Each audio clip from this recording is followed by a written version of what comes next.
represent North America. Last time we were at Burbank, in this very spot, we were talking about we're going to win this tournament, and then we ended up doing it. We're coming back, and we have that under our belt, and we're kind of the team to beat. First round is against Gale, and they were actually our first round last time. Last time I was a lot more worried going into the matchup, and this time I think we'll be way more prepared. I think the teams that think we're weak are definitely underestimating us. The biggest threats I feel are the top two, which is Naventic and GFE, but everyone is scary at this event. I definitely think that Naventic's the strongest team in NA at the moment, so we should be able to beat everyone here. Only the first place is going to qualify for BlizzCon, and yeah, nothing else other than first will leave us fulfilled. The entire reason we formed this team was to make it to BlizzCon and to win the whole thing.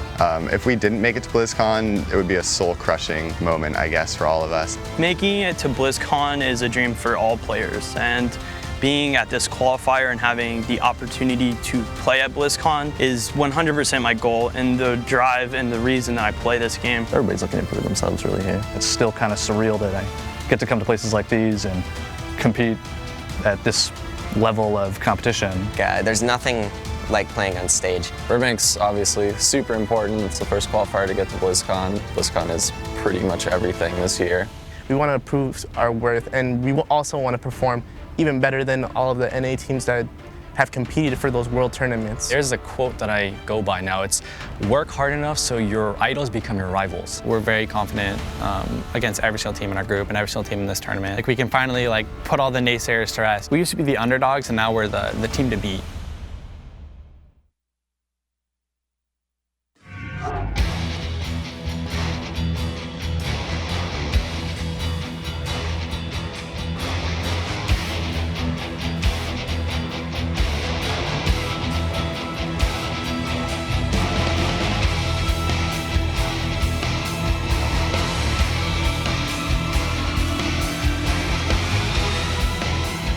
Hello ladies and gentlemen, and a warm welcome from Burbank here in California for the Heroes of the Storm North America Fall Regional, as we get into day number 2 in just a little moment to find out which two teams are going to be moving on into the semi-finals to join our previous two from yesterday, as we broke it down from 4 teams to 2. Of course, my name is James Kylaris Carroll, here hosting these days for this American Regional. And to my left, once again, I'm joined by 2 devilishly handsome chaps. In, of course, Mr. Dunk Train, our former world champion, and we have Mr. Jay Howe as well. Are you guys excited for day number 2? Yeah, I can't wait to see how this group turns out, Kylaris. Nobody knows what position this group is going to end up in. The cool thing about this is just a few months ago, we looked and Gale Force said, hey, we're coming for #1 spot. They got it. And then they said, hey, by the way, we're going to win BlizzCon this year. Well, this is the first step, and we're going to see, can they actually do it? That's the big question. So, but as Dunk said, there's so much to look forward to this weekend. That's right. We've already seen so much of the shakeup in the North American scene, not only throughout the qualifiers, but also yesterday as well. Coming in with certain expectations, and those expectations dashed a little bit against the rocks. So we'll have to see how today is going to fare. Of course, let's take a look at the schedule for today, as well as what happened yesterday for the most part, as we will be starting things off here with Gale Force eSports going up against Team Name Change, and later on Gould Dan's Game going up against Vox Nihili. Those are our 4 teams here going to be representing to try and move on into the semi-finals. You can already see there down towards tomorrow's schedule the 2 teams that have indeed advanced.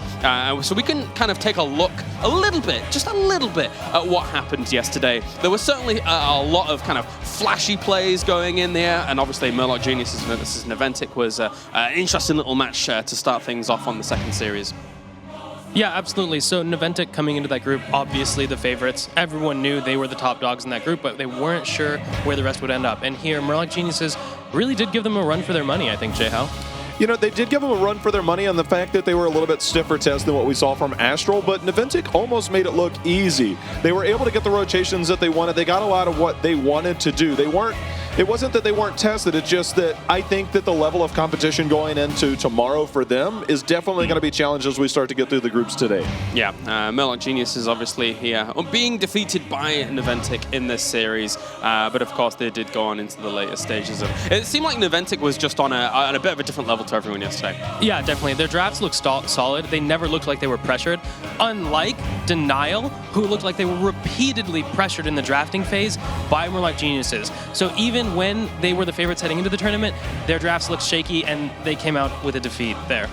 I mean, the cool thing about it is that we saw Murloc Geniuses being one of the better teams yesterday. They had a really good showing. There were some really good games throughout yesterday, but Niventic obviously being the one to go through. But the Denial Murloc Geniuses series to end yesterday, guys, that was one heck of a series. But as you said, Denial, like, I think a lot of people had high expectations, but Murloc Geniuses, that just shows how good they are. Yeah, definitely. Everyone was really looking at Denial going into that set, and Murloc Geniuses just showed up.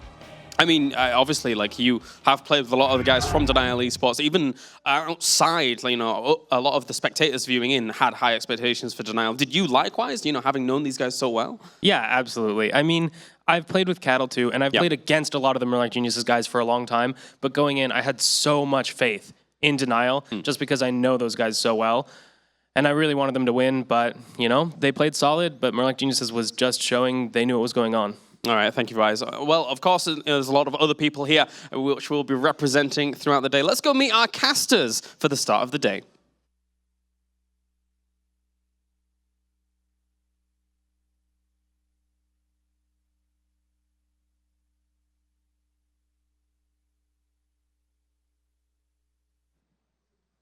All right. Okay, so that was our casters. They seem to have decided to join the pantomime school. So I suppose that'll be fine. Little mimes doing the little hand signs.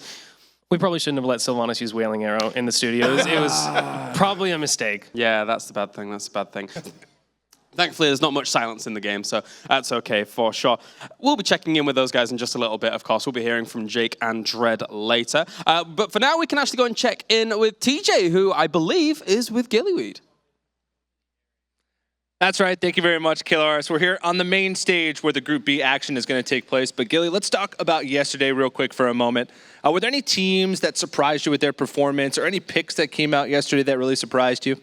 Well, of course, besides the disappointing showing from Denial, as well as the really good showing from Murlocs that the panel talked about, when we look at some of the picks, Zagara did especially well yesterday, really showing the power of that new build that she's gotten, the talent rework that came in with the big patch.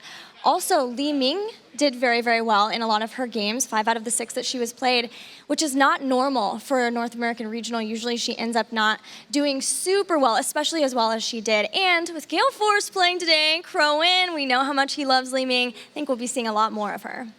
Well, Gale Force will be playing in that first match, so we should definitely look out for that. But the Group B action is about to unfold, so let's send it back over to the panel to introduce the teams. Thank you very much. Good to see no Malfury and Twilight Dream hitting those guys, that's for sure. All right, so we have indeed Group B upon us very, very soon here. And it's an interesting group to say the least because, of course, we came into yesterday with high expectations for a lot of the teams, kind of seeing what they were going to play out. This one, once again, I would say is a little bit open. You know, you've got teams like Gale Force eSports, Gul'dan's game in there as well that people are looking to. But let's start with our current reigning North American champions, Dunk, Gale Force eSports. Yeah, Gale Force eSports just looks so amazing. They really have shown that they are one of the premier teams in North America. Their hero pools are very deep. They excel at this Asmodan strategy, which caught quite a few teams off guard, actually, at the last regional. And I think they were just underestimated at the last event, and that won't be happening again. I think the thing when you look at Gale Force in particular is that we talked about Li Ming and Crowin. He made a name for himself on that. But you have guys like Michael Udall, who also makes plays. And we talk about the recent buff to Kerrigan. Guys, I was watching him scrim, and he was tearing it up with Kerrigan. He whispered to me, he said, "Daddy's back." He's that excited about Kerrigan. So I'm kind of curious to see the dynamic and the way that teams are going to be able to draft. Yeah, it was good to see them playing against Cloud9 in that replay just then. But of course, now TNC are a second team coming into this group. Dread, Dunk even, what do you think of them? It starts with D again, I did it yesterday. No worries, Killars. Well, TNC, not one of the favorites coming into this event, but they recently have had a roster change that caused them to skip the second qualifier for this event, and then they easily cruised through the third. Yeah. Plus, we've heard a lot of good things about them from the teams, haven't we, J-How? Yeah, and the biggest thing is that you still have a couple members who are still there in Buds and Justin, kind of the heart of that team that really carry that team. And no matter who they've put around them, this is their third regional that they've qualified for in a row. And they have a lot of talent on that team, former pros that have been in the scene. So curious to see how that works. And then our third team coming into today, Gul'dan's game, previously known as high score throughout the qualifiers, but they've done well for themselves. They qualified during the first qualifier, and it was quite a stacked lineup there, Dread. Dunk. Dunk is your name. I can't. You can just so call me much. Train if that's easier. Train? That'd be fine too. Train? Okay, no, that's a little weird actually. Anyway, so when it came to the roster apocalypse, yes, McIntyre was one of the players that everyone had their eyes on. Everyone's like, what roster is he going to join? Who's going to be the team that builds around him? And Gul'dan's game is the roster that he decided to go with. It also has some players we've known for a long time, like Iacona, Faye, Srey. I mean, that is a really solid team. I agree. I think that's one of the biggest favorites to come out of this group. But I know we've got Vox Nihili, the new blood, coming into this weekend. I mean, there's guys, I asked the other day, I said, how many of you guys, this is your first LAN? And I think almost every one of them held their hand. Some of that can really play into that dunk. I mean, on the big stage, they've got a lot of, I don't think they have high expectations, but is that something that works for them or against them? Well, I just think it depends on your mindset going into the game. It's different for every team. It could be a boon, could be a hindrance. One thing I will say is that even though this is some of those guys' first LAN, they have a lot of heroes experience. Lex Luthor and Dai, who've been around the scene for a long time. Yeah. So even under this pressure, I think their muscle memory and their familiarity with the game will carry them through. That's right. I remember the three of them, Lex Luthor, Daihu, and even Zeus, actually being on The Plays way back when, watching it from across the pond back in 2015. But this is the bracket here for Group B. Later on, we'll have Gul'dan's game going up against Vox Nihili, but we will start the day here in this double elimination format with Gale Force eSports going up against Team Name Change. The format is very easy. Win 2 and you are through, lose 2 and you are out. So Gale Force eSports versus Team Name Change will be the first game of the day. And as we said before, they are the current reigning North American champions. They have one roster swap in the fact that B-Kid has now joined the team or whatever. But I think a lot of the North American scene speaks very, very highly of B-Kid, so coming into this roster. Yeah, absolutely. I mean, Fury, great player, stood out for a long time, but B-Kid is just excellent. Everyone knows that. He's got a long history in MOBAs. Everyone has seen him play for a long time, and he's got a really great Muradin. So hopefully we'll get to see some of that. And then the rest of GFE, I mean, what can you say? Crowan, that Li Ming, though? It's amazing because Fury, we talked about it yesterday, is probably one of the best warriors, if not the best warrior in North America. B-Kid is right up there at the top. The thing is, it's almost like the rest of Gale Force is so good that you could almost put anybody in there. That's how good their team is. So long as they don't go out of their way to try and do something more than what they should, the rest of that team can carry it. Yeah, I would say one of the more versatile teams in America as well, as the whole roster here stands. We'll get onto those guys a little bit later on, though, as first we will be looking at Team TNC. Roster swaps on their side as well, to be honest, with Tiger JK and Goku joining from the previous Tempo Storm roster. So what do you make of the roster changes that they've had so far and then coming into this group as a whole? Yeah, I mean, going into this series, it's going to be a question of will Goku and Tiger JK fit in well with this team? Those two players have had the least amount of time on this roster of anyone. I mean, we see Goku there. He's had some difficulties at LAN before, but you don't know. Maybe he's going to go Super Saiyan this time. He never has difficulty in this moment. This is where he shines, right here. He's channeling his inner Smexy style from Europe. He broke. Oh, he did break, though. Yeah, he did break. But seriously, the two guys on the second and third chair from the left, that's Buds and then Justin there in the middle. Justin is their warrior player. The fact that they have the players that they brought in, I think allow them a little bit more diversity in terms of draft style and heroes that they can choose. So I actually kind of like the changes. How well it works synergy-wise is a whole other story. But from a talent standpoint, I think they're in a better place. All right, well, of course, they've come, I think, 7th and 8th in the last couple of regionals. Is there the potential for them to do more? Well, we'll talk about that in just a bit, of course. As for now, we take a look at our current reigning North American champions. It is Gale Force eSports. We already mentioned that B-Kid has come into the fold, and we alluded a little bit to their versatility in the North American scene, but that carries through far so. They can play a lot of different things. There was some discussion on how do they adapt to the new meta in terms of the double warrior we've been seeing a lot of, but the man in the middle, that guy dabbing right there, Michael Udall, okay? B-Kid on the front line, and when you're backed up by Crowan, no matter who he's on, you know he's making plays, but that guy, I think he's at the top of NA with Fan. That's how good he is. Right. That is high praise there for Michael Udall. I mean, he really has to come out swinging this group stage, I think, for that to be justified. Fan is a storied legend, basically, in the Heroes scene, one of the most decorated players. And I'm just not sure Michael Udall has proved him to be at that level yet, but he's close. The part about Michael Udall is that he took over shot calling for this team just like 3 or 4 months ago, and they've excelled so much. But that guy right there, you know, we talked a lot about June yesterday as being the best support, but right there in the middle, that's Akaface. He has stepped up his game so much, known for playing a lot of Brightwing. The new patch, some new changes and stuff. I've been seeing some of his Uther play. We see him on several support heroes. I think he's going to be the support that we talk about today and put him up there with June that we had yesterday.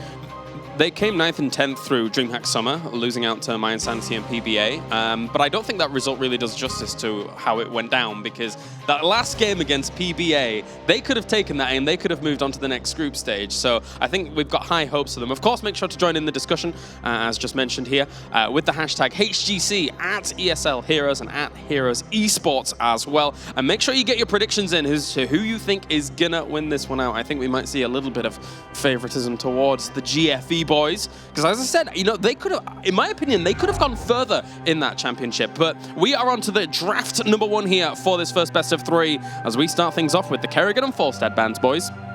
I'm a little surprised Gale Force was the one that banned Kerrigan, but I guess that just shows how strong Kerrigan is right now. On first ban Falstad, you look at somebody like Rafflecopter, that's one of his most played heroes, and take that out of his hand. Of course, Sky Temple, that's an obvious choice. So these teams obviously know the meta and they know each other right now. Yeah, I think it just comes down to pretty much all the teams are banning Falstad right now when they are on second pick. So GFE was like, do we want Zagara or do we want Kerrigan? Kerrigan is a little riskier to first pick, so I totally understand banning that out, taking the Zagara, which will probably fit excellently into their playstyle. And a question on my mind was, how was the initial drafts going to look coming into this group compared to yesterday? And right now, very, very similar. Very similar. The thing that we saw the Koreans do so well at the Summer Global Championship was the Tyrael Greymane. It allows Greymane to dive in, you keep him protected, and it's something we see a lot of more and more now, especially with Tyrael with the recent changes. But Zagara is now just the rework. She is a lane bully more than she already was, and I think it fits to a lot of what Gale Force likes to do, especially on a map like Sky Temple. Absolutely. I mean, we mentioned yesterday and saw just how impactful that early game Zagara is. TNC, I like the response, Greymane Tyrael, super solid, pretty much the de facto standard composition right now to be aggressive. GFE responding with this ETC pick here, and that didn't work out so well yesterday for Denial, but ETC, solid warrior, everyone knows right now he's one of the places you want to be in the draft phase. The question is, will they follow that up with the Uther to protect ETC's Mosh Pit with the Divine Shield, or will they go with the Rhaegar, or maybe they could even go with the DPS. But going support here I would like, because it keeps their draft open. But as a whole, isn't Zagara ETC, that was the Uther that you were mentioning before, like so much control across a battle, unless like a Sanctification is soaking up a lot of things. You know, you've got that Maw, you've got that Mosh Pit. It's a scary thing to go up against, right? Oh yeah, absolutely, absolutely. We saw the value of Maw yesterday by a Mr. Frozen X, probably one of the plays of the weekend right there. But we are into the second ban phase, and you know, the first 5 heroes we saw chosen are somewhat standard in today's meta. It's just a matter of what order these heroes picked in. But this is where all of a sudden it's like, all right, now where do we kind of break away from the norm? What is going to fit with what we want to do? What do we counter with? And this is the part of the draft I love the most, especially right now, because the hero pools are so deep. I think there's a lot of fun that can be had with Gale Force versus name change. I'm curious what the bans are. This is where you start to see the mindset, Dunk. Yeah, definitely. I like TNC's Kael'Thas ban here. We've talked about this time and time again. Kael'Thas, ETC, devastating stun combos in an area, hit your whole team, wiped out instantly, so frustrating. But GFEs playing against Tyrael Greymane, I would really like to see an Abathur ban here from them. I just think the Abathur Greymane Tyrael composition is so powerful, especially on Sky Temple, where that global soak presence can just get so much value. I find it funny that that's like one of the first Kael'Thas bans of the tournament. What a shift we have gone through to the point where that's one of the first Kael'Thas bans of the tournament so far.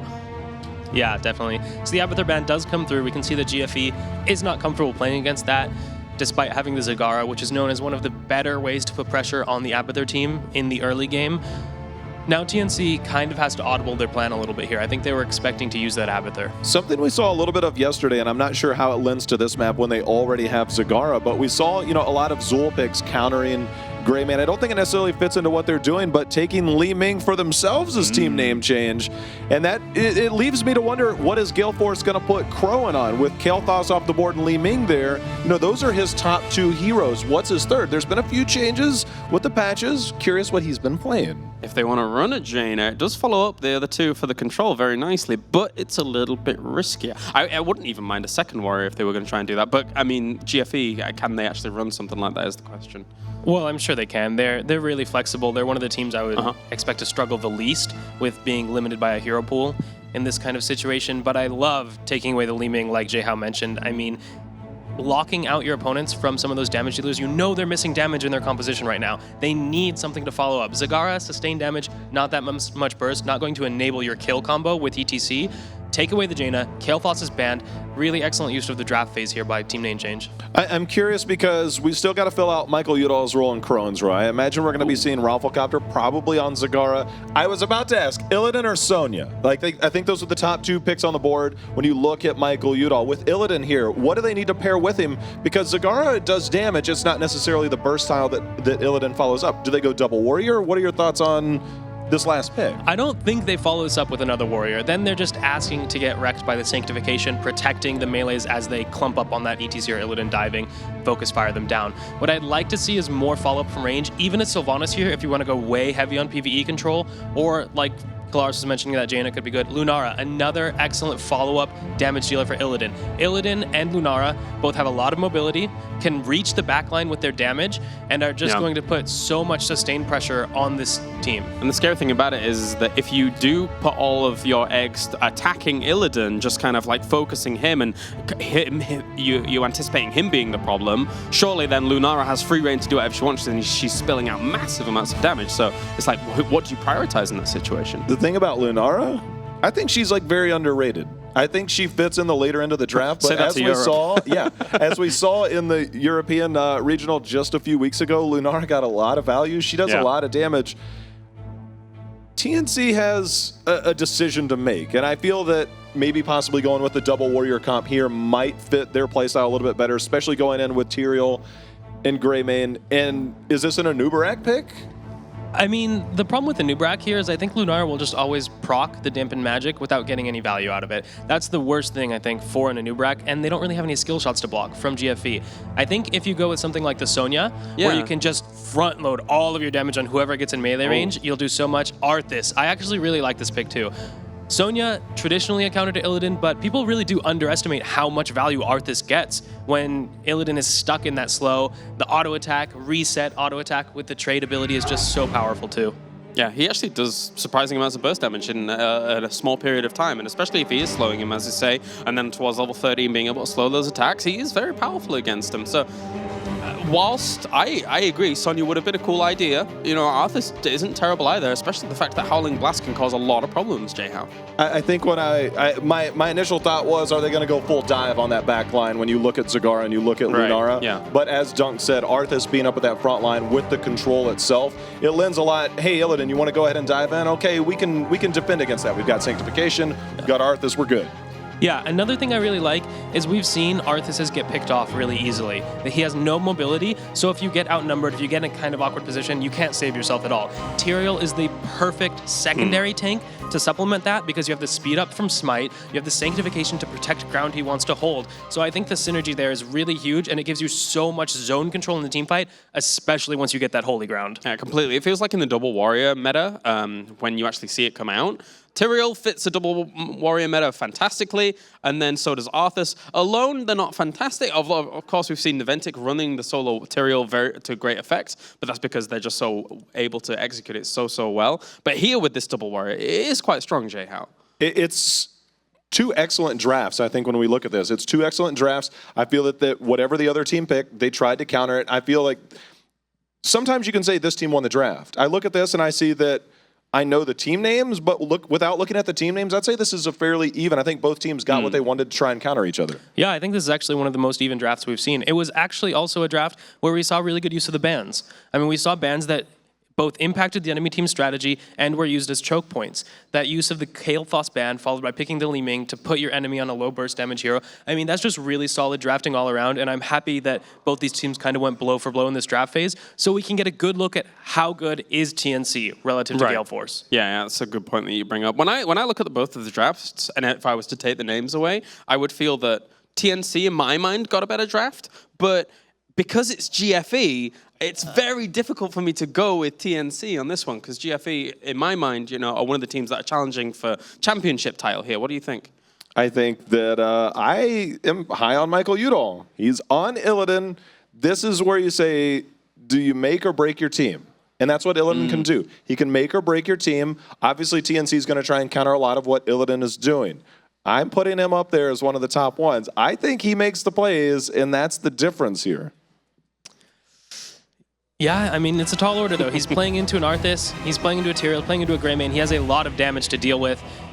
So you're right, I think it will come down to Michael Udall, but I think in this game, he's going to try to dive into the Arthas Greymane composition and get Shrek'd. Are you excited to see Crone on the Zagara rocking that, Jay Howe? It's something I didn't quite expect. I kind of figured Crone would be there on Rafflecopter, but it seems they have things in order. Remember, Lunara has the slow, and if Illidan wants to chase him down, it makes it a little bit easier for him. Yeah, this is something we've talked about before. You really need an enabler for Illidan. Lunar provides that consistent slow, can definitely do that. All right, thank you very much, boys. We are getting into our first game for day number 2 here in Burbank, California, as we pass it over to Jake and Dreadnought. Alrighty, thanks so much, guys. We're hopping into game number 1 here on Sky Temple, and what a match we have ahead of ourselves. Dreadnought, how are you feeling about this new TNC? I've given some decent praise already to Tiger JK. I think he's a player that shows pretty good success. Whether or not it works well with his team, with his micro and his timing as a support, much like June, I think he's kind of shown himself to be a player we might see kind of rise in the future here. Already out the gates, GFE's going with a 3-2 split. Interesting choice here. Probably going to try and get a little bit of damage onto the turrets. And as the panel brought up, these compositions, these drafts are absolutely beautiful. Definitely my favorite draft so far in this entire tournament, Jake. So let's talk a little bit about the Arthas here as kind of that response to Illidan. Do you think it's going to be enough, considering they don't necessarily have the stuns to lock him down? I think my biggest fear when looking at that is it means that Greymane has to focus the Illidan. The kill potential, yes, you can have him slow down mixed with the auto attack debuff potentially post 13, but the biggest thing is that Li Ming's DPS is going to be really hard to be able to hit him because of his mobility, so Greymane's going to have to make sure that he understands the dynamic of their composition and they play that appropriately. Alrighty, well, you can see already Crowin on that Zagara doing as much pressure as possible, and the ammunition of the towers have, well, just about been depleted out of the gates here. And this is going to be a nice rotation in the top. Everyone having that strong presence in the top lane, looking to just duel there. They're worried about letting the Li Ming or the Lunar apply the damage to the structures. Yeah, one thing that I do want to note is that level 1 we see Frost presence picked up here for the Arthas. That's going to be his level 1. Level 1 for Arthas is one of the few heroes that there's a lot of options, but he's going to be looking to try and get a lot of value out of his Howling Blast in this game. As the first Shrine phase is going to spawn, bottom lane Crone hasn't had too much efficiency either in that 1v1. Tyr's a decent solo laner. Obviously, Zagara's a little bit more dominant, but for now, they're just going to worry about the Shrines and trade. Alrighty, well, making their way on up here. Zagara sticking in the bottom, as you mentioned. Tyrael going to be the one dueling them, but both of the temples are actually under control on the side of Gale Force right now. Illidan will be bullying Greymane away, but even just getting those few shots does add up, especially towards just getting that early structure advantage. Yeah, and already we see that Gale Force eSports is actually pulling ahead quite a bit when it comes to the shots, getting solid delay in the mid lane. But actually, Mike Udall is under a bit of pressure here, and the response from Hound to Win, and he gets the evasion off. Will he? It cost him his life there. Very risky play coming out from him, and no response in the upper half, Jake.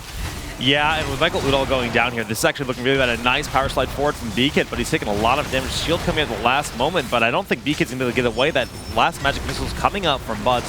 Gonna pick up the kill now. Buds needs to retreat as well. Justing with all that poison. No well, the tap should end up falling unless the regen can barely top him off. It's looking dicey for him, but the heal coming up from Tiger at the last moment keeps him alive. Yeah, he's able to survive there, losing a couple of the shots in the upper half now. But we do have Greymane in the mid lane getting those shots as well. Again with the 1v1, Mike Udall was able to steal those finals. So Gale Force eSports pulling a bit ahead when it comes to the shots, but they did struggle a bit in their skirmishing early on, which is not what you want to hear when you have an Illidan call. Yeah, one victory is Zagara did do wonders in the bottom. The whole wall is down. That well is now vulnerable when it goes into the second temple phase, and this is an opportunity they can look to capitalize on. Zagara did go back just to top off the mana. They won't miss a whole lot of soak in that bottom lane.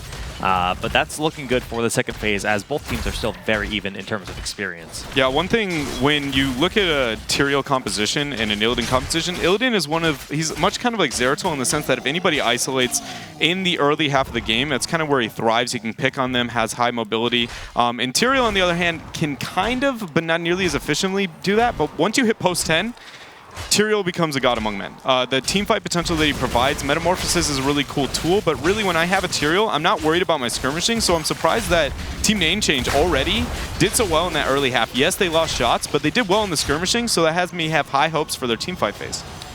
Alrighty, well, the Giants have been picked up here in the bottom. The team fights, we'll see how that does end up going down in the bottom lane, but both teams opted to go for those early bruiser camps in the top, which have both been more or less cleaned up. Well, at least attempted to. You see the push in here should be able to secure the top 4 in favor of Gale Force, netting them a really strong advantage when it comes to that structure lead. And in the bottom, we already saw the power Zagara had, but it looks like they're trying to fight back while everyone in GFE is in that top part of the map. Yeah, it was a solid response from TNC, just a couple of seconds too late here, so they lose this trade when it comes to the structures. They were trying to get a pick onto Crone because they knew they were going to lose on the upper half with that heavy rotation coming out from Gale Force eSports, only getting half of the front wall here on the bottom, making them fall a bit behind in the experience, about a half level for the time being. Oh. Michael Udall actually is doing a lot to Tiger as well. Tiger has been completely bullied here, and every time he tries to step forward on Rhaegar, Michael is just going to be diving forward and doing a little bit of damage. He's going to have to hearth back to base. Michael Udall can maintain his pressure here in the top lane, and that's still going to be a 4v4 in the bottom for Gale Force, who now have a level lead. Yeah, level lead and structural lead as the next Shrine phase is going to spawn. TNC needs to be very efficient with their time here if they're going to stand a chance. Gale Force is legitimately just keeping Illidan in the upper half, threatening a keep front wall. That's a lot of experience for them, soaking in the mid lane because they have that level 10. The fact that TNC is not soaking right now, and they've, gosh, this is such a risky spot. They're going to lose the 10. Gale Force is going to make a heavy rotation and trying to force the fight with their 10 advantage here. Oh no, Tiger Jig has to be careful. All right, backing on up, but everyone, as you mentioned, are collapsing into this bottom lane with the level 10 poised to be picked up. So now level 10 has been reached. A nice stun onto Justing. He's out of position, but the damage not quite there. Immediately power slide forward, leaping strike in. That's a nice kill from Rafflecopter. GFE will now be able to control the second half of this bottom shrine.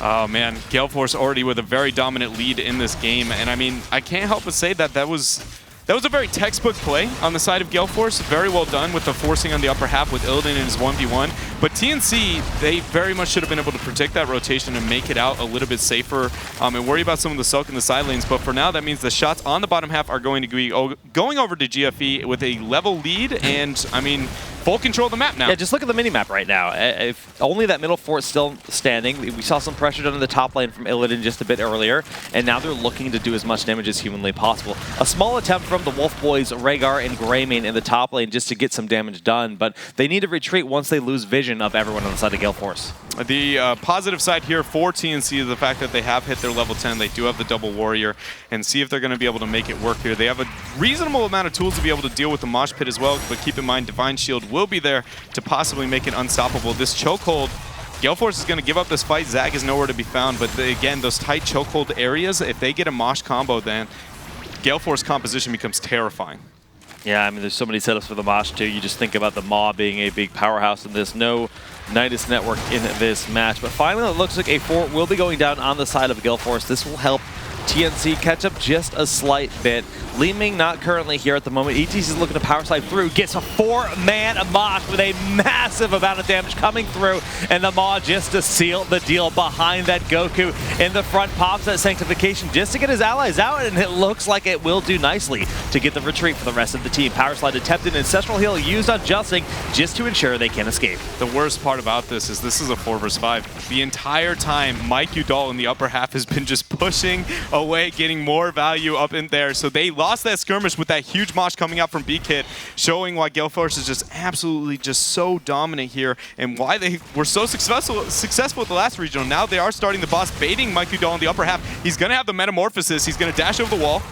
Nice howling blast, but yeah, it has the meta. The totem's not going to be enough to slow him, yeah. Well, this is going to be just brilliant for Gale Force, considering that he was able to buy all that time, pick them up the boss.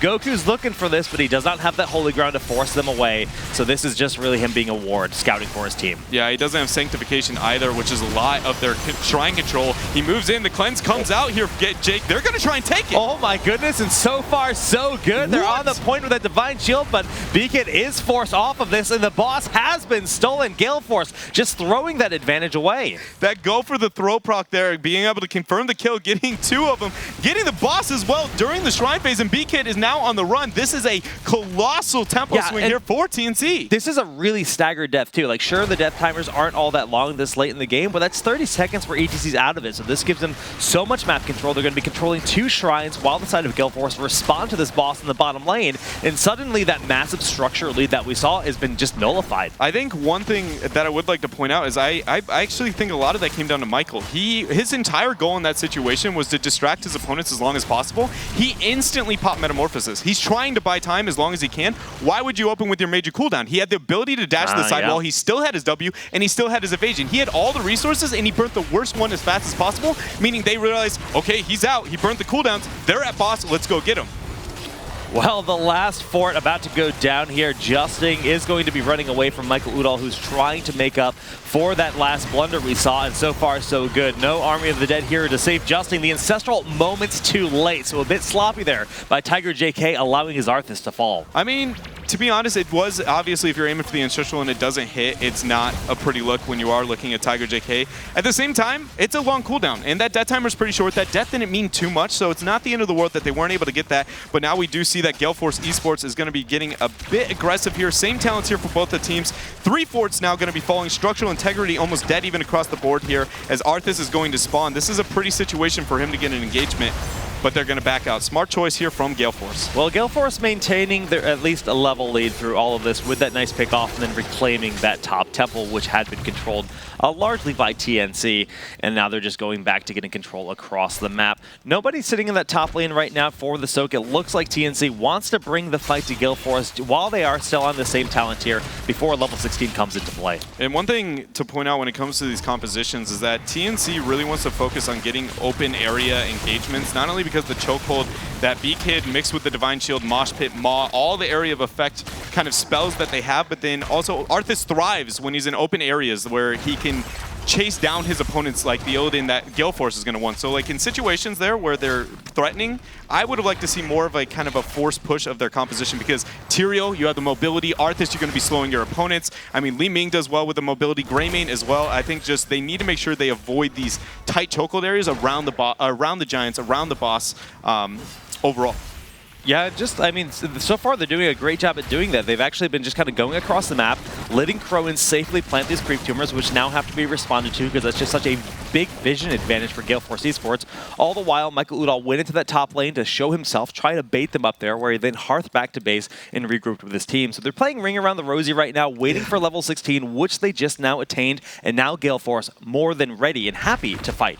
Yeah, and we see that we actually get Choking Pollen at level 16. This is a talent I've enjoyed for some time. It's interesting to see it paired with the Leaping Strike there, but the Qs from Raffle, if he ends up hitting a slow onto a target, is going to have insane amount of burst. I was talking to him a bit out of yesterday, and he was talking about the Leaping Strike and how much confidence he kind of had in that style of play into a Li Ming, and I believe his entire play, and at least how he kind of articulated to me, was he's just going to 1v1 her. He has the greater spell shield. He's going to leap over her. He's going to get the proc. He's going to hit her with a Q, another Leaping Strike. She's dead. That's his plan. I mean, I love Leaping Strike coming into the meta. Just allows you to make those flashy plays, and that's what he's all about here. Rafflecopter going to be looking for that. Then this next shrine, just the one in the center, already under control for Gale Force, but 16 isn't too far away for TNC. They've had good soak. Tyrael's going to sit there, soak that wave in the bottom, then they'll be looking for the fight before they take too much damage on that mid keep. Yeah, and typically when we see the fights over this middle shrine, vision is such a huge factor for the teams to have, but again, that's a chokehold that TNC might have to move through, so I'd like to see them avoid it again in this open area where they're at now. This is a better position for them. They're moving aggressively. They now have the 16, and it looks like they're going to try and force. Colossal Totem was picked up here from Rhaegar, so that's a bit more control for that back line. And already Beacon is taking a ton of damage. Divine Shield forced out, but a 4-man mosh as a response. Michael Udall trying to go for the back line, but the Maw comes in to pull them all in. The two members still standing here for TNC. Everyone pops out, and the splash damage from Lunara is just going through everyone. You can see that Medusa's Blades of Crowan just spread out, doing all the damage they want with the club up, and Gale Force just tears this team in half. That was an absolutely beautiful Divine Shield into the mosh pit. B-Kid went for a power slide for a very aggressive mosh, but he ended up not getting it because of a slight misangle that he had going for it. He took a lot of damage as a response, but Akka really understood the circumstances that they were going to all collapse onto him. Opens with a D-Shield before the mosh even happened, and then the great follow-up for the 4-man there. The Sanctus so early, it just was not enough to save them from the Maw here, but Gale Force has their eyes towards the core after one small lead here. 13 minutes into the game, Jay. That's it. I mean, Gale Force is knocking on that door. Sure, Arthas will be up in 2 seconds, but it's too little, too late. The first game in a decisive fashion going to Gale Force eSports, the reigning America champs. That was pretty. That's about the only way you can put that. Very efficient play coming out here from Gale Force eSports, showing that they are determined to make this look as clean as Neventic kind of did yesterday. In our panel, they were talking about, Crowan. Is he going to be on the Li Ming? Is he going to be on the Kael'thas? What did you guys think about that Zagara play? Not too bad at all there with the Maws doing work, to say the least. It's such a game changer. It makes everything so much easier here for any team with Zagara to be able to make the plays. Yeah, I actually really liked the execution out of the mosh pit to Maw 2 targets instead of the whole group, and then they focus fired one at a time. So it's like Mosh came out, focus fire target, target goes down. Maw comes out before Mosh ends, but only on 2, focus fire another target. Maw ends, you can then turn and focus fire the others. Just really clean execution, and sometimes you mess up the mosh pit with the Maw, and we didn't see any of that here. I said it. They got a lot of really good players on their team. Like, you can't ban out one person from that team because they've got a bunch of other guys that are really good. This is why they're the favorites. I really liked what I saw for reasons you just said, and a bunch of other ones. It was good game by Gale Force. The versatility is something that we mentioned at the beginning of the day, and then even coming into the first game, they were able to, or even just willing to, go straight into Lunara. And we mentioned it yesterday. The Leaping Strike is something that is coming into the meta very, very heavily now. It's got a little bit of a damage increase. It's a fantastic little mobility tool. And, apart from one slight slip up there from Roppelcopter, it was able to do a lot of work, right? The Leaping Strike really did help facilitate quite a few picks. In the early game, right when they hit level 10, we saw it help pick off the Arthas dramatically. He tried to cut in around a sort of aggressive pathway towards his towers, and then boom, Leaping Strike, locked down, and the whole team just focus fired him. They didn't even get level 10, had to give the whole bottom shrine. And then, because they gave up that temple, they were hugely behind. The only way that TNC could even get close to back in the game was that boss throw. It's just interesting the fact that TNC, they showed moments to where they might be able to pull it off when they were able to invade on that boss. It seemed like Gale Force made all the right moves. We wondered if you'd all had baited it out long enough in that top lane. But we saw TNC come over. They're able to make plays. Can they make them to take it to a game 3 is going to be the biggest question. They got a tall task ahead of them. It's interesting as well, because if they did manage to push it to a game 3, it would be Battlefield of Eternity. Our second map, though, is going to be Cursed Hollow. And I said that the third map would be interesting because we saw none of Battlefield of Eternity yesterday, and a lot of the teams were banning it out. So, hoping for Battlefield. And I know Gilly's hoping for Battlefield as well. And Infernal, please. Oh, yeah. Where's Infernal gone? Sad times. I wish I could tell you. It used to be one of the most competitive maps, and now everybody's... I remember I talked to Kenme yesterday. He's like, we don't like it. I think my interpretation here is just that nobody wants to deal with the Kerrigan problem on that map. And just because of the way it is right now, you're going to see like a Zagara ban, and then you have to give up False Red because you can't give up Kerrigan, and that's a tough spot to be. Oh, well. Oh, well. We'll see what's going to happen on Curse here in just a moment between these two teams. Obviously, Gale Force eSports starting things off strong, and it's very clear that they have a lot of tools available to them. Going into that, I thought that, the Illidan doesn't quite fit this composition in terms of, how they would have defensive tools around it, but everything else synergized beyond the Illidan anyway, just to make them super, super strong.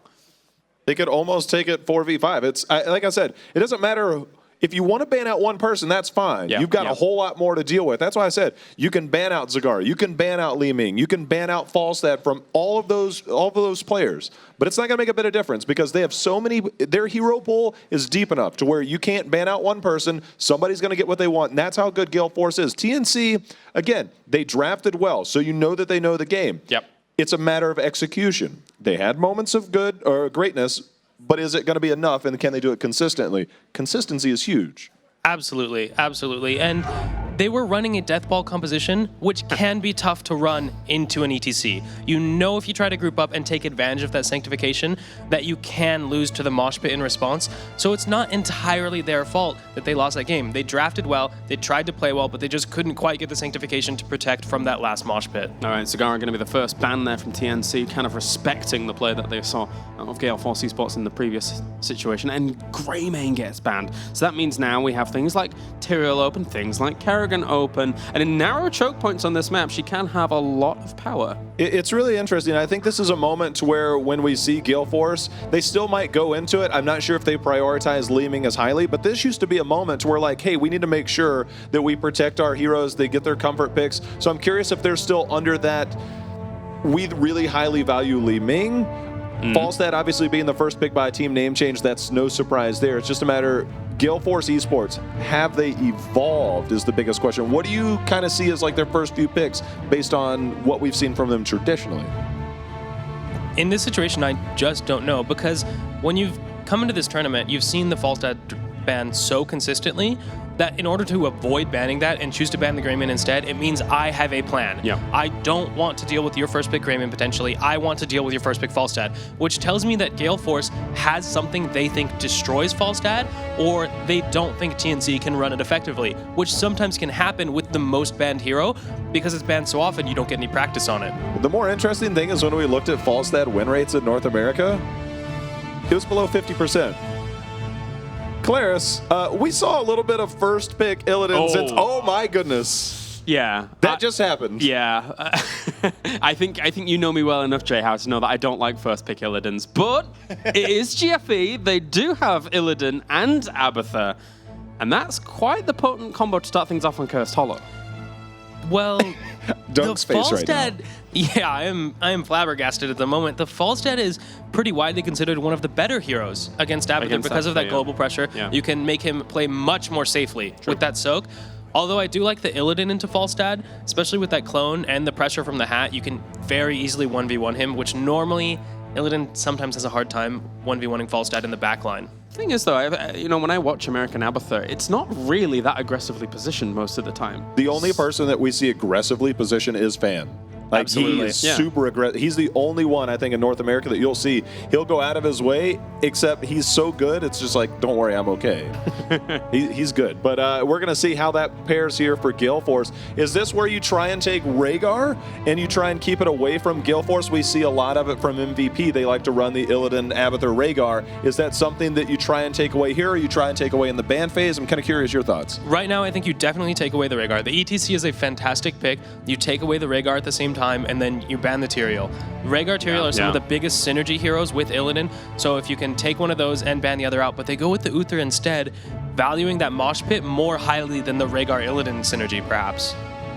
If they don't ban out Tyrael against Gale Force, and if Gale Force can run it, I can't remember if I've seen much Tyrael from Gale Force. Well, it's B-Kid, so it's a little bit different than what we saw. You know, Fury, obviously, when we look at Fury could play every warrior well. Right. And sometimes really, really well. B-Kid, obviously, he hasn't been, I guess, in the spotlight as much lately, but I think he's more than capable of running that. All right, let's see what Gale Force is going to ban out here. Is something like a Li Ming something that they might favor unless they want to pick it up for Crone later on down the line? What? Well, if you look at their composition, they have Illidan Abathur already. They need to find a tank. Okay, melee assassin. Perfect idea. I was going to mention this. When you have a role already filled, a lot of times that's what you want to look to ban in the next phase, because you aren't looking to get a Kerrigan on your Illidan Abathur composition, obviously. So you ban it out, prevent them from taking the Kerrigan, which is really good with Uther and ETC, so I do actually like the Kerrigan ban, although I hadn't thought of it myself, and then the Tyrael ban, like we were talking about, Jayhow and Claris.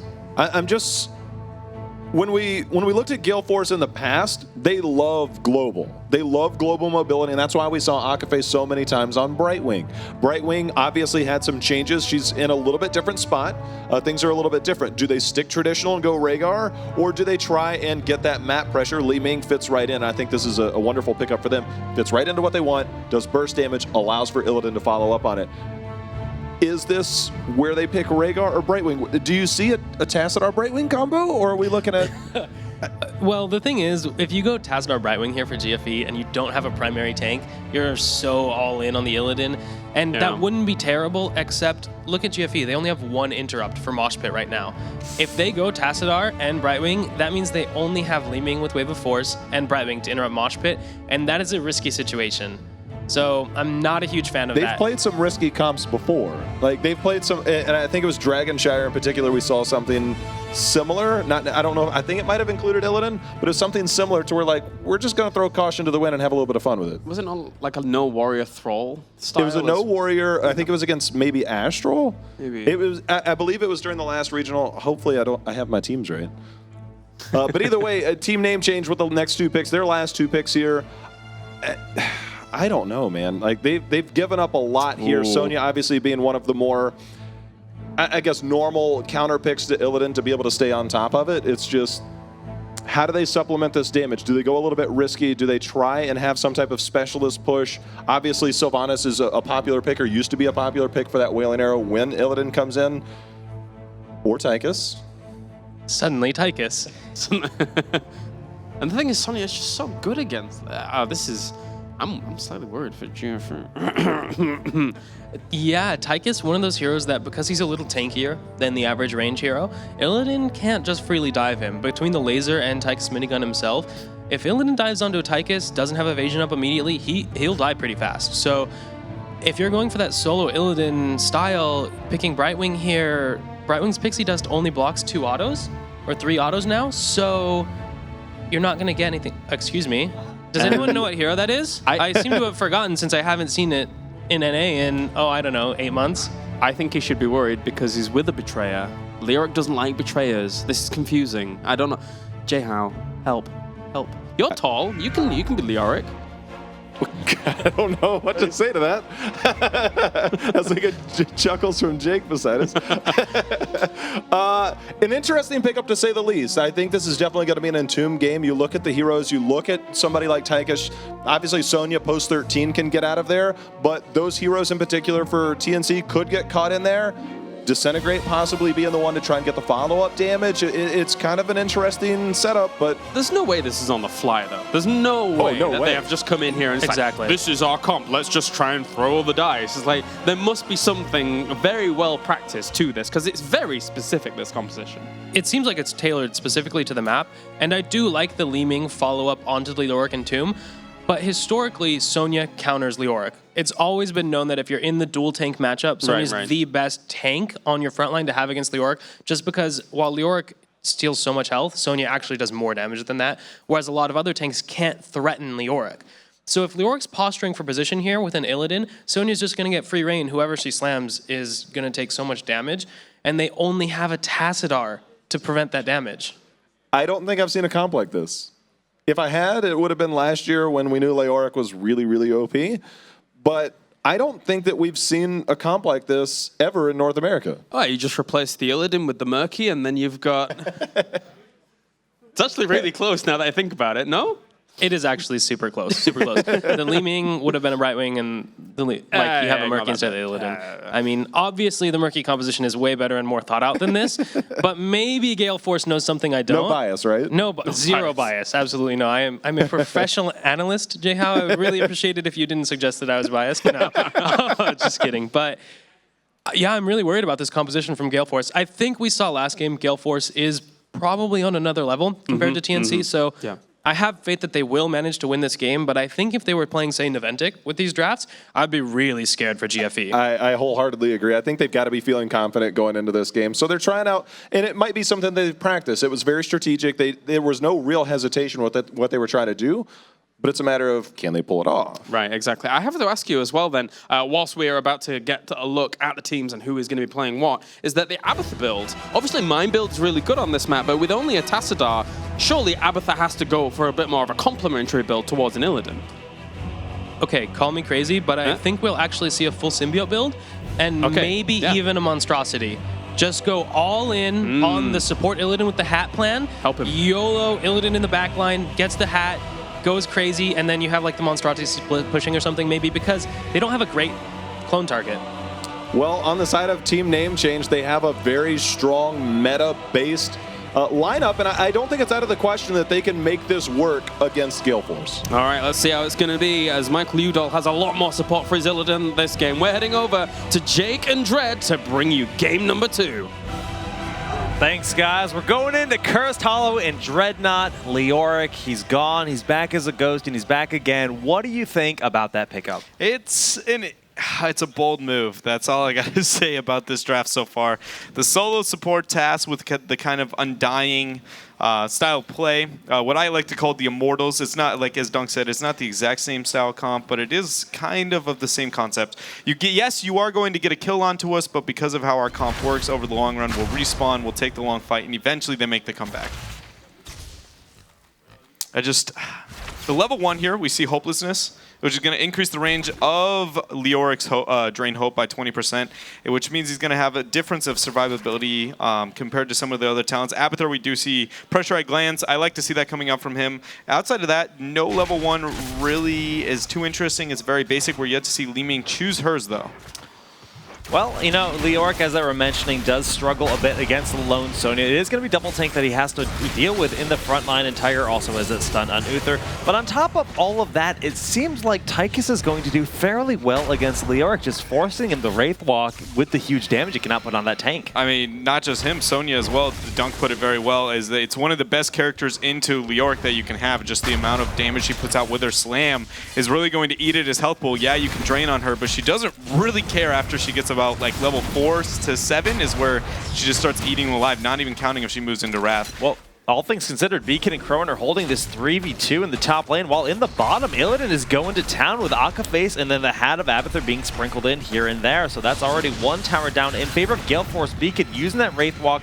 The Abathur hat was helping him sustain just to get back to safety, but will have to tap the well. Yeah, this is actually really great to see out of Gale Force eSports. Typically, when you see Abathur, his biggest struggles are actually the early laning phase. It's very easy to siege into him, force him into bad positions, but they are managing to do the opposite. They're getting front walls already. I feel like I can't help but feel like it's a laning mismatch here on the side of Team Name change their decision making, but a 2-on-2 is the option for Gale Force, which is something we haven't seen in North America, I think, in a very long time. I love this call. You already see Illidan going straight to the Bruiser camp on the right side of the map. He can do that very easily, especially with Abathur being sprinkled in here and there. And actually, it's going to be our Li Ming player assisting him on that camp. Hao Yuan going to be going for the Giants here on the left side while they maintain their soak in all 3 lanes. Tassadar has not let up that aggression in the bottom either. So far, so good here for Gale Force. Yeah, and for Sonya, we're going with not a Whirlwind style build. Instead, going to have the focus attack that's only going to complement his ability to kill the Leoric and get that frontline damage.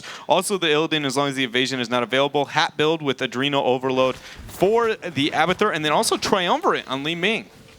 Oh, really cool. So she's going to be playing as safe as possible, acknowledging that she doesn't really have a lot of support on her team, just looking for the max use of that orb. While Illidan is, again, pretty all-in for his style. Beacon very low. The body blocks coming through. The Wraith Walk going forward, but Power Slide not going to be available. So Beacon will escape. This time around, though, he should be having to hearth back to base, but considering the tribute is just below them, I don't even know if they have the time for that. But Tychus goes down in the bottom lane to Illidan, who's just going to town, losing the battle to Goku in the end. Yeah, and in the upper half, B-Kid does end up falling. He will try to get the res, but Tiger JK currently is getting the cap. Good delay there coming out from Crowan. He's going to be able to stall it out long enough for Abathur, for the Leoric to be able to come back, then have an Abathur hat and get a lot of threat. I actually think TNC is not committing enough resources to this there. Finally, B-Kid will get there, so we'll see how this plays out. Yeah, with the hat and that Drain Hope, he's staying alive for a very long time. The Wraithwalk has to come out here and B-Kid while the Power Slide is still at the ready, trying to juke, hammering, and finish the job. So Leoric goes down twice in quick succession, giving a lot of experience to the side of TNC, but they're still holding out on this. The Magic Missiles just making its way through the entire team and clipping our Sonya player before the tribute could be captured. I can't help but feel like this is a Cloud9 composition, actually. But as I say that, one huge orb coming out from Crowan. It's got to get a reset. Another one. 2 people falling down. That's going to be a third as Buds is trying to get away, but the Wraithwalk says no. That is a 4 for nothing there, and it's going to be first tribute going to Gale Force. That went from 0 to 100 in about -8 seconds. I mean, we just saw Michael Udall go in. The whole team collapsed on him, grouping up, and then that orb just flew through, shattering their hopes and dreams. Isn't that Leoric's job? Yeah, it is. But one thing, what I was talking about is how I feel as if this is kind of like the Cloud9 style comp. Is Cloud9 was a team back in the day who was very good at playing these overly delay Abathur style plays, like Abathur split soaking, and then they just throw their bodies and maximize their delay potential with things like Falset when he had the ability to just have insane delay. Tassadar, they would get increased range and never risk their positioning. Then Stitches, just as much as they possibly could and just maximize the value here, and they're just doing that with Tassadar, Leoric, and Li Ming, right? They all have great poke, great delay. Abathur will gain value, and then when they group up, I mean, it obviously wasn't pretty last time we saw it. Right, and you know, that looked like the whole fight looked like the tribute was going to be going the way of TNC, but not quite the case. So already a tribute lead, almost a 2-level lead with level 10 on the horizon for Gale Force eSports. And Michael Udall is not slowing down. That Adrenal Overlord makes him so dangerous. 25% additional attack speed going forward, forcing Goku into an odd spot. Great pickup there from Crowan and Michael Udall. They've escorted those Giants forward. Now they can safely rotate up with a hero advantage on the second tribute. Yeah, and that is going to be a free tribute here. With level 10 already going to be picked up for Gale Force eSports, there's pretty much no way that they give this up. But it's a decent delay coming out. But another point I wanted to bring up about the style comp that we see out of Gale Force, the most important thing when playing against it for TNC is when you get that small victory like we saw them getting when it came to the tribute, right? Like, they got the pick onto Leoric, but they had no ability to capture the shrine because they didn't commit very many resources to it, right? Right. You see in your head, you're like, we got to kill, this is going to be a free trip, but that's not how this composition works. You have to commit all your resources, and when you get those small victories, keep going. Get the body blocks, get the zoning, because small wins are how this comp wins. Like, all they're going to do is just like mess around. Yes, you got the Leoric, but if you aren't absurdly efficient with your time, they will always pull ahead every single time. Well, this is why this comp is so scary. And now Tychus goes down in the top lane to the push going there. Michael Udall still pressuring the mid lane. You know, one thing I want to talk to you about is the monstrosity. It's not the most common ultimate that we see for Abathur. And Rafflecopter already cast it once. It's a 90-second cooldown or 100-second. And you throw it down in the bottom lane. He just kind of let it die. Should be a little bit more careful with it, or does it not even matter? Ideally, he wants to be using it in positions to where he can build it up, gain enough time, and split push on the side of the map, while, again, you have the Leoric, Tassadar, Li Ming delaying, poking, making you commit too many resources. Tiger JK getting force walled out here. He's most likely going to be going down. You never want to be using a resource on yourself. I mean, you don't think of Leoric as that warrior with the most control, but when you play him like that, you just throw that big slow in with the skeletal swing. Goku's going to end up going over the wall with the Metamorphosis to chase on him. That's another kill. Gale Force is just running away with this game. The force wall, oh, that's just insult to injury with the double lockdown. There's no way to get away from them. Oh, yeah, and it looks like they're going to be worrying about this boss and a tribute. This is going to be a huge step forward here. But again, on your point, kind of talking about the monstrosity is when I was talking about how you have to commit your 5-man resources to be able to deal with them, right? Because Leoric will always be coming back, and you have the Task Li Ming delay. And Illidan's such a good skirmisher, is it puts yourself into a position to where the monstrosity is going to gain value. You have to commit your resources, so what if he just monstrosities on the other side of the map? He should baby it more than we've seen him do, for instance, letting it die. He is right now, though, actually. Yeah, he's doing a very good job top lane. They just forced out a Gust. They've got the boss here in the bottom. The curse is active, and that monstrosity paired up with the curse, it sounds quite scary. It is absolutely terrifying, especially because the boss on the bottom half, you see Tychus worried about the monstrosity. Yeah. You have boss down below.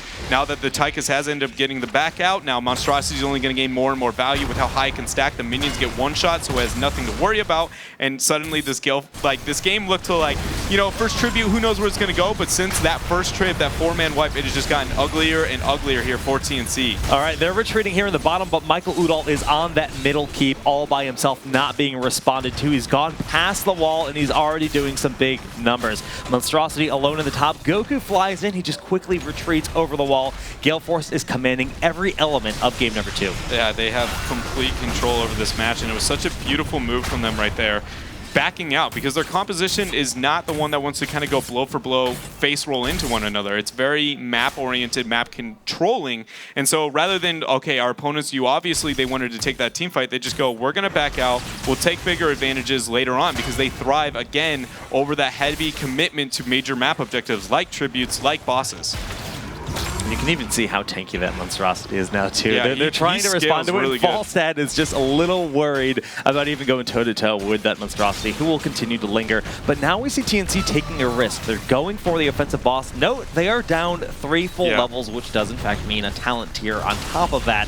And the Forest Wall already locking ETC into an awkward spot as Michael Udall is going to town with that Abathur hat. But the drill placed in a great position to force him away. Goku in the back line is looking for that big mighty gust, but his health pool makes it very vulnerable for him to do a whole lot right now. And with Beacon looking for the flank, this could get dicey. Udall on the top. They're all collapsing in. They're trying to get both their tanks around the back, but that leaves everyone in the back line so very vulnerable. And with that Metamorphosis coming forward in the mosh pit in the back, Michael Udall gonna find a couple kills here in the bottom. First goes down one player. That's Tychus. Goku trying to retreat with a barrel roll, but everyone's still so very healthy on the side of Gale Force, who will be taking this easy victory with that massive lead they already have. Yeah, and they have so many mercs pressuring elsewhere on the map. Bottom is already getting threatened by the Giants. Mid has the Knights as well, so not only are they dominating when it comes to the team fights, but also pressure elsewhere on the map, and now they look like they have their eyes on a minimum of a double keep play here. I don't think they have the potential to end quite yet. Illidan is one of the best when it comes to the core.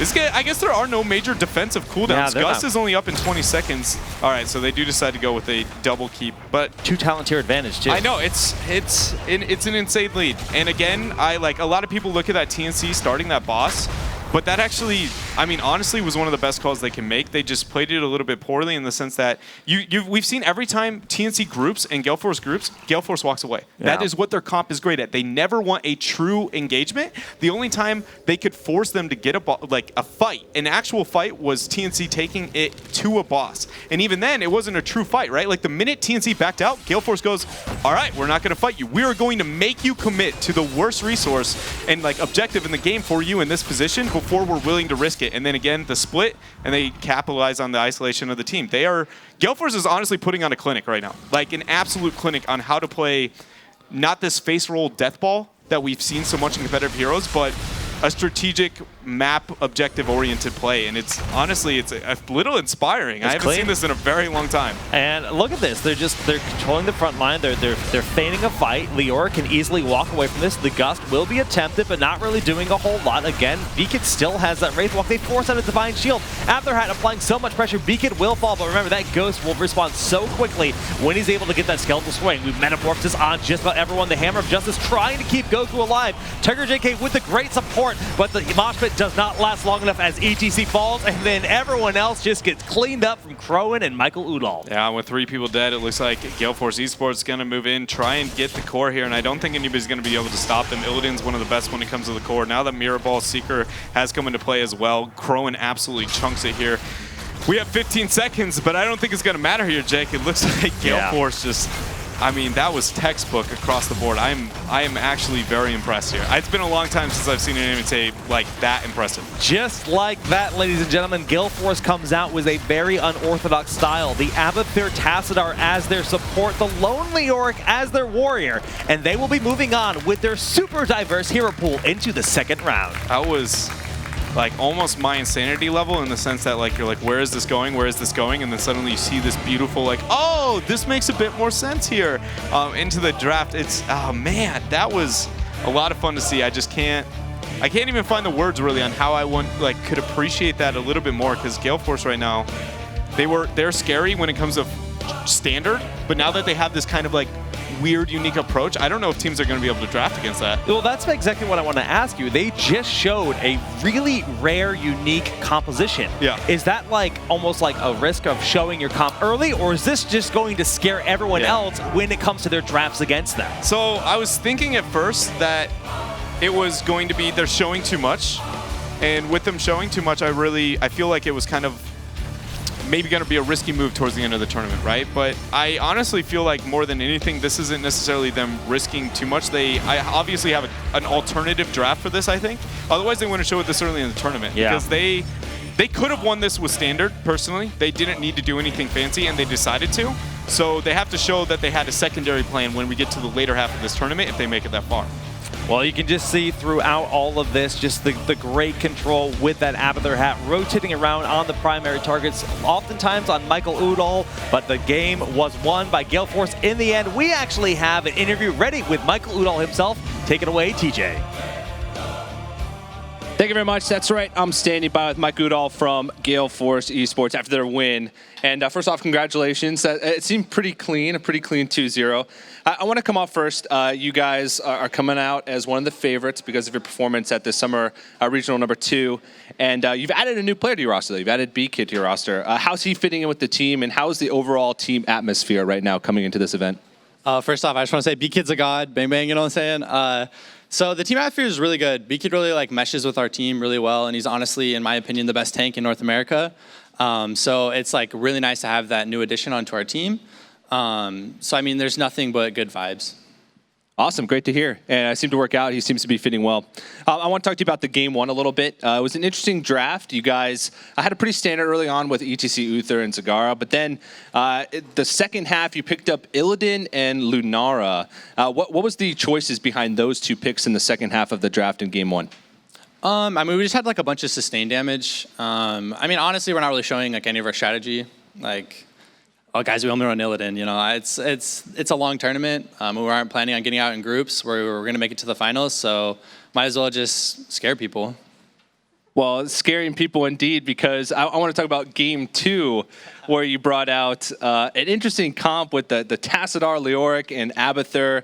What was the strategy behind this comp? Were you guys planning this from the get-go during that draft, or you just picked these heroes as you went along? What was the mindset there? I mean, we've played that comp just a couple of times. It's just really good at rotations. That's it. You essentially just out-rotate the team the whole time. I think Team Blaze, way back when, 6 or 8 months ago, is kind of their patent strat. You pick Abathur and then pick Leo and Tass and then just poke, and then all of a sudden you're 4 levels ahead. So we kind of stole it from them. But I mean, I just want to show off my Illidan, let fan know that there's a new best Illidan in NA. All right, well, I'm sure he's out there listening somewhere. Do you guys have a lot of tricks up your sleeve coming into this tournament? Yeah, I mean, we have a bunch. All right, well, you heard it here first. Michael Udall, congratulations, guys. I'll let you go celebrate with your team. But we are going to have to go to a quick break before we jump into the next match, guys. Don't go anywhere. More Heroes of the Storm right after this.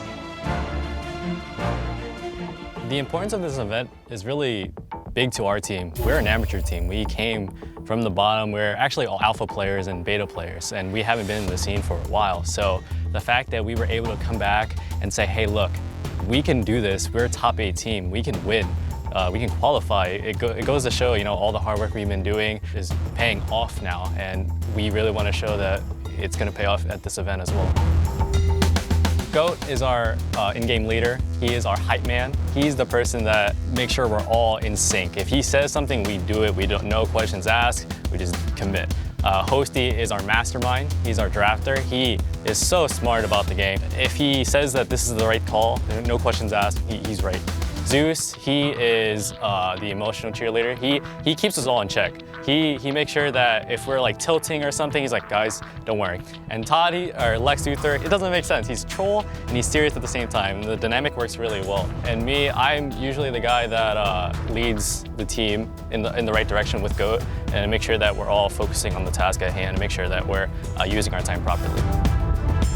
Our first round matchup is Gul'dan's game. I actually think this is a really good matchup, toe-to-toe. Hosty and Saray, they're kind of similar minds. I'm actually really excited to play them, and I'm sure they're going to put up a great game.